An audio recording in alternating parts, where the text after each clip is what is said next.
अस्सलाम वालेकुम क्लास। आज हमारा लेक्चर नंबर 5 है मुताला पाकिस्तान का। आज हम चैप्टर नंबर भी 5 स्टार्ट कर रहे हैं, पाकिस्तान का हुकूमती ढांचा और अच्छा निज़ाम हुकूमत। हुकूमती ढांचे से क्या मुराद है कि आपका जो हुकूमत है या गवर्नमेंट है उसका स्ट्रक्चर किस किस्म का है। ठीक है, जिस तरह से अगर आप दुनिया में देखें तो दुनिया में डिफरेंट निज़ाम हुकूमत कायम है। ठीक है, जिस तरह अगर आप सऊदीया में देखें या चाइना में भी संभव तो एक बादशाहत का निज़ाम है, एक सेंट्रल गवर्नमेंट है। ठीक है, और बस वही चल रही है कि सऊदी अरब में देखें तो वो बादशाह हैं। ठीक है, आले सऊद में जो सारे उनके वो शहज़ादे और बादशाह आपके जितने भी अरब अमारात हैं उनमें यही सिस्टम चल रहा है और वही सारी के सारी जो निज़ाम हैं उनको कंट्रोल कर रहे हैं। ठीक है, आगे से फिर उनके जो बेटे होंगे वो उनमें से कोई एक बंदा आएगा, वो निज़ाम हुकूमत को संभालेगा।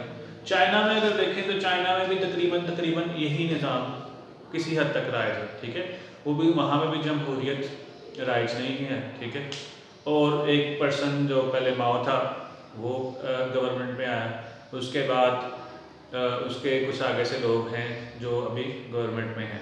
ठीक है, लेकिन वहाँ भी एक सेंट्रल गवर्नमेंट है, आगे से वो जिस तरह से जमहूरियत वाला सिस्टम है वो नहीं है। ठीक है, ये तो एक सिस्टम हो गया। दूसरा सिस्टम अगर देखें तो आपको वहाँ पे मिलेगा अमेरिका वगैरह में, वो कौन सा सिस्टम है, सदारती निज़ाम। ठीक है, उसमें क्या होता है कि सारी जो अवाम है वो मिलकर अपना सदर चूज करती है। ठीक है, अपना सदर चूज करती है। आप देखें अक्सर ओबामा के लिए कभी इलेक्शन हो रहे होते हैं, कभी वो ट्रम्प के लिए इलेक्शन हो रहे होते हैं, कभी किसी के लिए, तो कभी ओबामा जीत जाता है, कभी ट्रम्प जीत जाता है, अभी जो बाइडन जीत गया। ठीक है, तो एक सदर के इलेक्शन होते हैं, ये एक अलग से सिस्टम है। हमारे यहाँ जो सिस्टम है वो है वफाकी पार्लिमानी निज़ाम। ठीक है, वफाकी पार्लिमानी निज़ाम या पार्लियामेंट का निज़ाम। अब ये निज़ाम किस तरह से काम करता है ज़रा इसको भी हम समझेंगे और हमारा सारा चैप्टर तकरीबन इन्हीं चीज़ों के इर्द गिर्द घूमेगा कि पाकिस्तान का निज़ाम हुकूमत किस किस्म का है, यहाँ पे कौन कौन से अदारे हैं, उनकी क्या क्या ड्यूटीज़ हैं और किस तरह से काम करते हैं। ठीक है, और ये चैप्टर एक लिहाज से बड़ा इंपॉर्टेंट चैप्टर भी है। उसकी वजह मैं आपको बताता हूँ कि अक्सर जो बच्चे होते हैं हमारे, ये जो स्टूडेंट्स वगैरह होते हैं, इनको नहीं पता होता कि पार्लियामेंट क्या है, ये MPM का क्या चक्कर है और शूरा क्या है, सेनेट क्या है। ये जो चीज़ें हैं इनकी इनको समझ नहीं आती, वो रटा लगा के तैयार करते रहते हैं और उसके बाद फिर जब उनसे कोई पूछता है तो उनको पता ही नहीं होता। ठीक है, तो मैं कोशिश करूँगा कि आपको इस किस्म का पढ़ाऊँ कि आपको जितने भी इदारे हमारे काम कर रहे हैं, नेक्स्ट टाइम कभी घर में या कभी इधर उधर बात हो तो आपको पता हो कि अच्छा सेनेट की बात की जा रही है, अच्छा मजलिस शूरा की बात की जा रही है, अच्छा मुकन्ना की बात की जा रही है, या वफाक की बात की जा रही है, या अदलिया की बात की जा रही है, सुप्रीम कोर्ट क्या है, हाई कोर्ट क्या है। जितने भी इदारे हैं आप इनसे फेमिलियर हो जाएंगे इंशाल्लाह। ठीक है, पाकिस्तान के निज़ाम की तरफ आते हैं। पाकिस्तान में वफाकी निज़ाम बेटा एक ऐसा होता है जिसमें एक सेंट्रल गवर्नमेंट होती है, उसके पास कुछ इख्तियारात होते हैं, फिर उसके बाद एक सूबाई होती है। ठीक है, प्रोविंशियल लेवल पे, उसके बाद कुछ इख्तियारात डिवाइड किए जाते हैं और फिर उससे आगे फर्दर डिवाइड कर दिए जाते हैं। ठीक है, एक सेंट्रल गवर्नमेंट होगी, इस तरह से आपकी पाकिस्तान की हुकूमत है भी। ठीक है, सेंट्रल, उसमें वज़ीर आज़म वगैरह, सदर वगैरह, ठीक है, वो सारी उनकी सिस्टम वगैरह चलते हैं।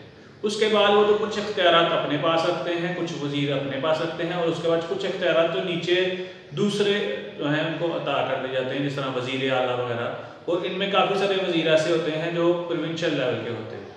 ठीक है, इसको हम कहते हैं वफाकी निज़ाम। समझ आ रही है, वफाकी पार्लिमानी निज़ाम। और पार्लिमानी में क्या, आपकी पार्लियामेंट बनती है और पार्लियामेंट के लोगों को हम सेलेक्ट करते हैं, लेकिन वज़ीर आज़म और सदर को हम सेलेक्ट नहीं करते। आपने कभी इमरान खान के लिए वोट नहीं दिए होंगे, आपने कभी नवाज शरीफ के लिए वोट नहीं दिए होंगे। ठीक है, आपके इलाके में एक पर्सन खड़ा होता है, हाल तो वो नवाज शरीफ की तरफ से, इमरान खान की तरफ से, जरदारी की तरफ से खड़ा होता है, उनकी जमात का वो रुकन होता है, लेकिन आप वोट उस रुकन को देते हैं। ठीक है, उस पार्टी को वोट देते हैं।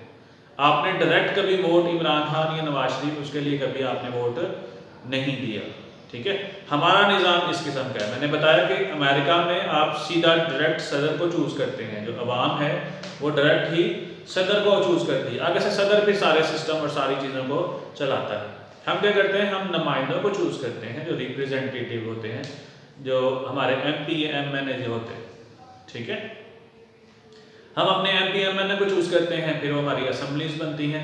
उन असम्बलीज के अंदर फिर जिस पार्टी की तादाद ज़्यादा होती है वो अपने वज़ीर आज़म मुंतखब कर लेते हैं, ठीक है। जो पार्टी का सदर होता है अमूमन वही वज़ीर आज़म बन जाता है, ठीक है। और फिर आगे से सारे वो जो होते हैं वो डिफरेंट लोगों को वो डिवाइड करते रहते हैं, ठीक है। जिस पार्टी की अक्सरियत ज़्यादा होगी उसकी उस पार्टी को सारे वो उसका वज़ीर आज़म भी बन जाएगा, और फिर वो आगे से जो उनसे वज़ीर दूसरे चूज़ करने हो उस वज़ीर आज़म में वो चूज़ करता रहेगा, ठीक है बेटा। ये तो हमारा एक हल्का सा स्ट्रक्चर या इंट्रोडक्शन हो गया, ठीक है।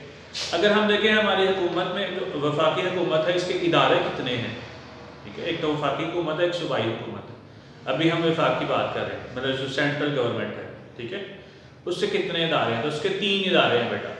एक आज हम पढ़ेंगे, बाकी हमारे नेक्स्ट लेक्चर्स में आएंगे। पहला दायरा क्या है, मजलिस शूरा, ठीक है।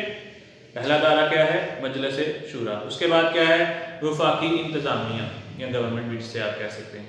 तीसरा दायरा क्या है, अदलिया, ठीक है। और अदलिया की बात बेटा चूँकि हम वफाक की बात कर रहे हैं तो इसलिए सुप्रीम कोर्ट को कंसीडर करेंगे, ठीक है। हाई कोर्ट को हम कंसीडर यहाँ पर नहीं करेंगे। समझ आ गई? मैं दोबारा रिपीट करता हूँ, हमारे 3 इदारे होंगे, मजलिस शूरा, इंतजामिया और अदलिया, ठीक है। यहाँ पे जो उन्होंने लिखा हुआ है एक वर्ड, उन्होंने वर्ड यूज़ किया मुकन्नना, ठीक है। मुकन्नना कहते हैं हम मजलिस शूरा को, या ऐसे इदारे जो कानून बनाते हैं, मुकन्नना कानून से, ठीक है। ऐसे इदारे जो कानून को बनाते हैं, ठीक है। तो वफाकी हुकूमत के जो पहला इदारा है मजलिस शूरा, उसको ज़रा पढ़ते हैं, या जिसे पार्लियामेंट भी कहते हैं।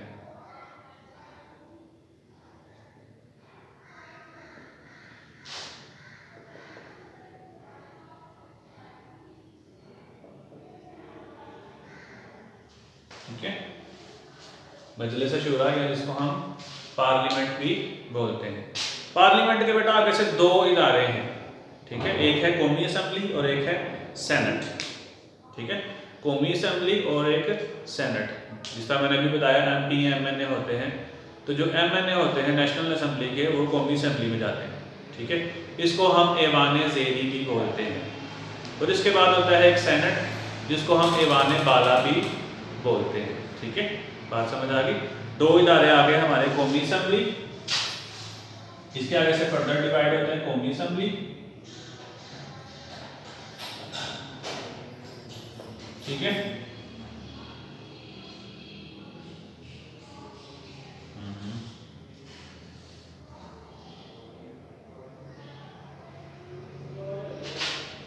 जिसको हम क्या बोलते हैं, ऐवान ज़ेरी। और दूसरा हमारे पास क्या है, सेनेट। इसको हम क्या बोलते हैं, ऐवान बाला।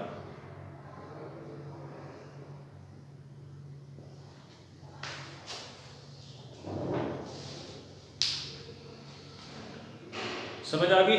तो 2 इदारे मजलिस शूरा के डिवाइड हो गए, कौमी असम्बली और ऐवान बाला या सेनेट, जिसको हम बोल सकते हैं। कौमी असम्बली क्या है, आपकी जो कौमी असम्बली जिसको हम लोग मुंतखब करते हैं। जब इलेक्शंस होते हैं तो हम लोग MNAs वगैरह जो हैं उनको हम सेलेक्ट करते हैं, ठीक है। और इसकी सिलेक्शन की क्या तादाद है, चूँकि सूबे अलग अलग हैं, ठीक है। तो इसमें इनकी तादाद क्या है, आपके 148 जो अरकान हैं वो आपके पंजाब की तरफ से आते हैं, सिंध की तरफ से 61 है, खैबर पख्तूनख्वा की तरफ से 35 हैं, बलूचिस्तान की तरफ से 14 है, ठीक है। ये डिफरेंट सीट्स की तादाद है कि मतलब पंजाब में मैक्सिमम जो सीट होंगी वो 148 ही होंगी, ठीक है। सिंध में जो मैक्सिमम सीट है वो 61 ही है। उसमें जो जीतता है जो हारता है वो अलग बात है, ठीक है। खैबर पख्तूनख्वा की 35 हैं, बलूचिस्तान की 14 है, इस्लामाबाद की 2 हैं, जो कबायली इलाके हैं उनकी 12 हैं, और ख़वातीन की जो है ना 60 हैं, और अक़लियतों की 10, ठीक है। और ये कुल मिला के बनती हैं 342, ठीक है।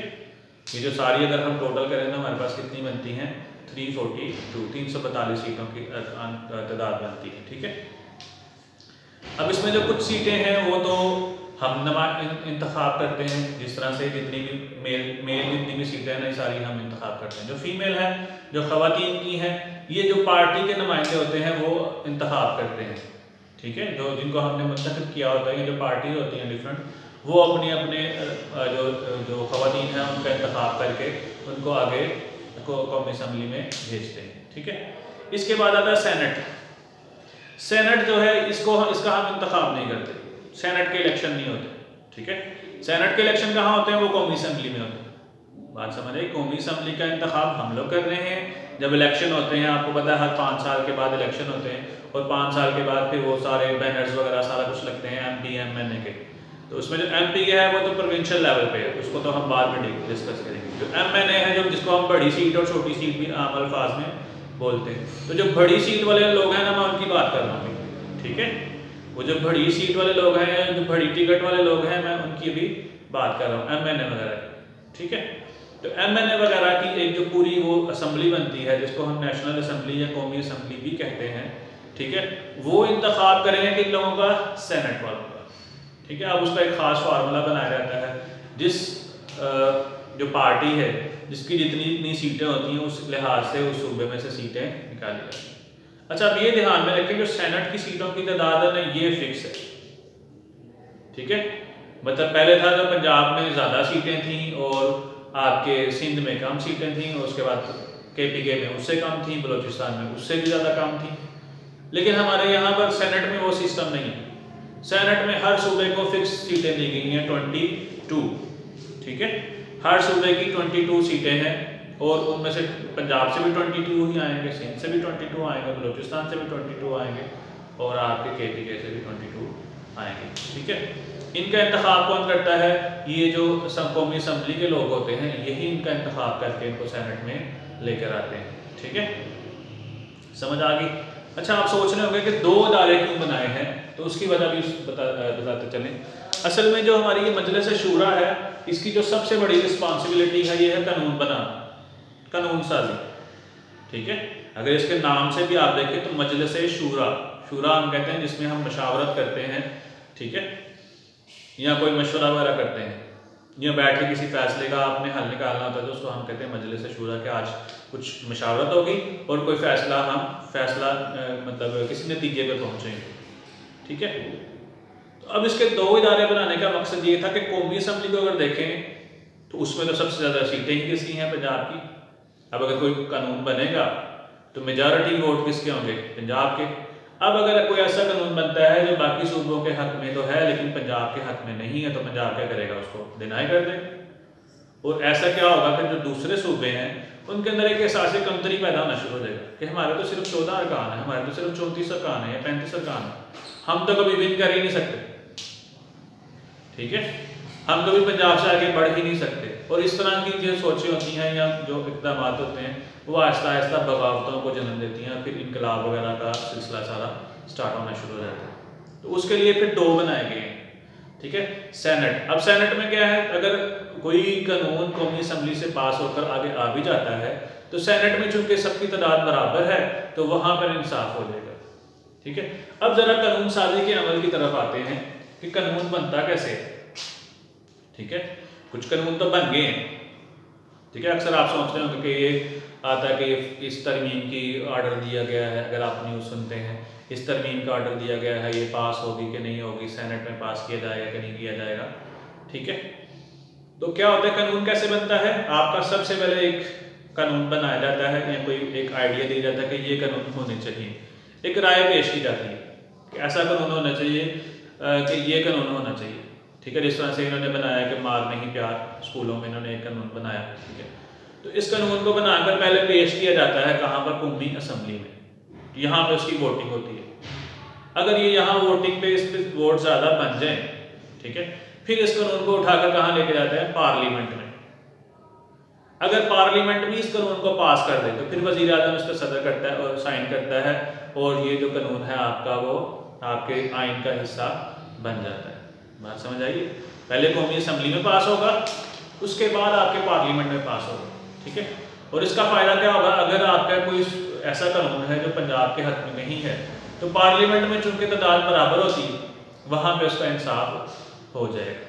ठीक है, और आपके जो कानून बनाते हैं वो ये अदारे हैं, कौमी असम्बली और आपके सेनेट वगैरह। ठीक है, और आपके जो वज़ीर आज़म वगैरह और जो दूसरी चीज़ें चूज़ करते हैं वो भी आपकी कौमी असम्बली में चूज़ की जाते हैं। सेनेट के जो सेक्रेटरी हैं या डिप्टी सेक्रेटरी हैं या इवन के जो स्पीकर हैं, डिप्टी स्पीकर हैं या वज़ीर आज़म हैं या दूसरे वज़रा वगैरह, वो सारे के सारे जो चूज़ होते हैं वो यहीं पर होते हैं आपके कौमी असम्बली में। ठीक है,